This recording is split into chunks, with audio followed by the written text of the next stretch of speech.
नमस्कार मैत्रिणींनो, माझ्या चॅनलमध्ये आपले खूप मनापासून स्वागत आहे। आज आपण कोजागिरी पौर्णिमेला पूजा कशी करायची ते बघणार आहोत। मी येथे एक पाट टाकून घेतलेला आहे, त्यावरनं पांढरं वस्त्र टाकलेलं आहे। तुमच्याकडे पांढरं नसेल तर तुम्ही लाल पिवळं कोणतेही टाकू शकता, परंतु चंद्राचं आणि शुक्राचं प्रतीक म्हणून मी पांढरं वस्त्र इथे टाकलेलं आहे। आता आपण पूजेला सुरुवात करूया। कशी करायची ती बघूया, कारण की ही पूजा रात्री 12 वाजता केल्या जाते कोजागिरी पौर्णिमेच्या दिवशी। चला तर मग सुरुवात करूया।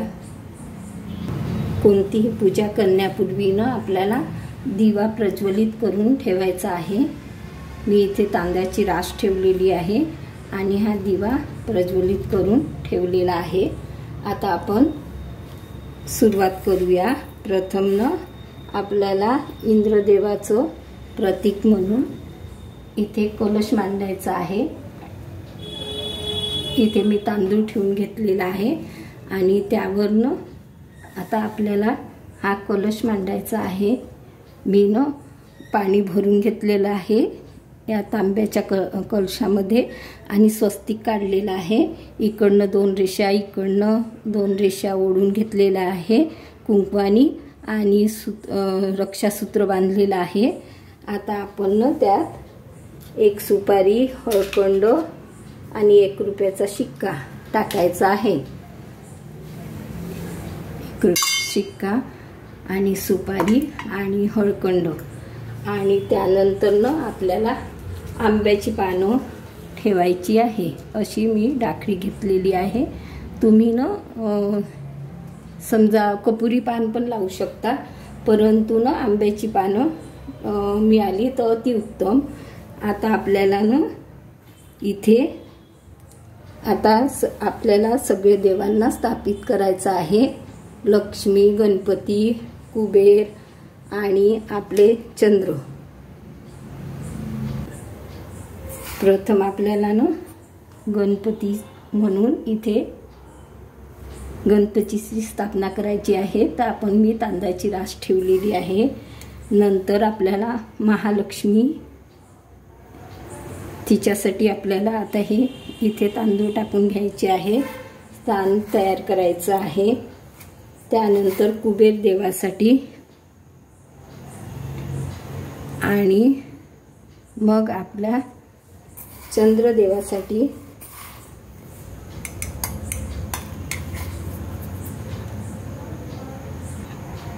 मी येथे चंद्रदेव पण काढून घेत आहे। असं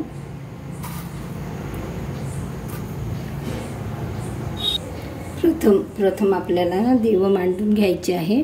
मी गणपती म्हणून इथे सुपारी घेतलेली आहे आणि त्यावर आता आपल्याला अभिषेक करायचा आहे आणि मंत्र जाप करायचा आहे।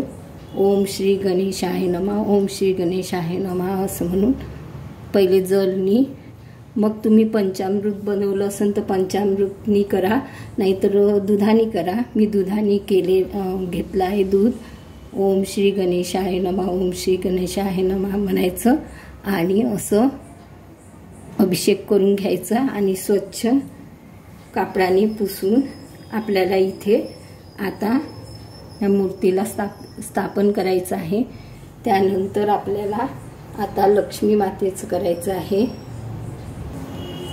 तुमच्याकडे लक्ष्मीची मूर्ती असेल तर मूर्तीचं करू शकता, किंवा सुपारी असेल, सुपारी तर असतेच तर सुपारीचं करू शकता, किंवा आपल्याकडे चांदीचा शिक्का वगैरे असतो तर शिक्क्याची पण आपण तिथे पूजा करू शकतो। महालक्ष्मी म्हणून मी आता ही सुपारी घेतलेली आहे आणि ओम श्री महालक्ष्मी नमः, ओम श्री महालक्ष्मी नमः म्हणून पहिले पाण्याने आणि मग दुधाने ओम श्री महालक्ष्मी नमः, ओम श्री महालक्ष्मी नमः करून अभिषेक करायचा आहे। त्यानंतर स्वच्छ कापडाने हे पुसून घ्यायचं आहे आणि ही पण आपल्याला इथे लक्ष्मीची स्थापना करायची आहे। त्यानंतर आता कुबेर देवाची करायची आहे। आता मी ह्या प्लेटमध्ये सुपारी घेतलेली आहे आणि त्यात आता आपल्याला कुबेर देवाला अभिषेक घालायचा आहे। ओम श्री कुबेराय नमः, ओम श्री कुबेराय नमः, ओम श्री कुबेराय नमः म्हणायचं। पहिले जलनी मग दुधाने ओम श्री कुबेराय नमः, ओम श्री कुबेराय नमः म्हणून आणि त्यानंतर मग आपल्याला स्वच्छ कापडाने असंच पुसून घ्यायचं आणि इथे ही स्थापन करून घ्यायची आहे मूर्ती। त्यानंतर मी ही सुपारी घेतलेली आहे अजून। आता आपल्याला चंद्राची स्थापना करायची आहे, तर ओम श्री सोमाय नमः, ओम श्री सोमाय नमः म्हणून आपण मंत्र जाप करायचा आणि पहिले जलानी आणि मग दुधानी किंवा पंचामृतनी कशानी करू शकता आणि मंत्र जाप करत जायचं। ओम श्री सोमाय नमः, ओम श्री सोमाय नमः आणि पुसून घ्यायचं आणि आपल्याला ह्या इथे आता ही चंद्राची स्थापना करून घ्यायची आहे। पूर्ण पूजा अशा प्रकारे मांडून घ्यायची आहे। त्यानंतर आपल्याला इथे हे इंद्रदेवाचा कलश मांडलेला आहे, त्यावरनं हळद कुंकू आणि फूल व्हायचं आहे, नारळ नाही ठेवायचं अशा प्रकारे। आणि त्यानंतर आपल्याला गणपती बाप्पाची पूजा करून घ्यायची आहे। हळद कुंकू आणि हे वस्त्र वाहून घ्यायचं आहे, मी असं कापसाचं बनवलेलं आहे आणि फूल व्हायचं आहे। आता ही आपली लक्ष्मी मातेलाही त्याच पद्धतीने हळद कुंकू आणि वस्त्र बनवून घेतलेलं आहे, त्याला हळद कुंकू लावून अशा प्रकारे वस्त्र वाहायचं आणि त्यानंतर फूल वाहायचं आहे। आणि त्यानंतर आपल्याला कुबेर देवाला हळद कुंकू आणि वस्त्र वाहून घ्यायचं आहे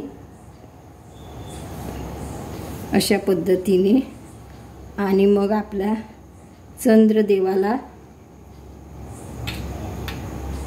कोजागिरी पौर्णिमेच्या रात्री अशा प्रकारे पूजा करायची आहे। वस्त्र वाहून घ्यायचं आहे आणि त्यानंतर फूल वाहायचं आहे।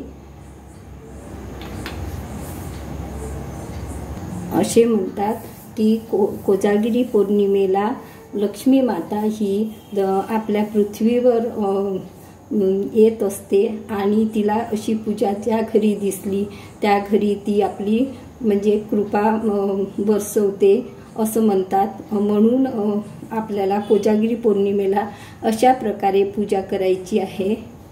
आता आपण हे दूध आपलं असं आटवलेलं दूध असते हे त्याचं नैवेद्य लावायचं आहे आणि पाणी आणि शेवटी कापूर अगरबत्ती धूप दाखवून पूजा करायची आहे।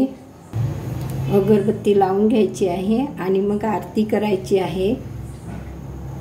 अशा प्रकारे मी पूजा केलेली आहे, साधी सोपी पूजा। तुम्हाला कशी वाटली कमेंट्स करून कळवा। पुन्हा भेटू नवीन व्हिडिओ सोबत, तोपर्यंत मस्त राहा, खुश राहा, आनंदी राहा, हेल्दी राहा आणि नवीन नवीन पदार्थ बनवून खात राहा आणि छान सण करत राहा। धन्यवाद।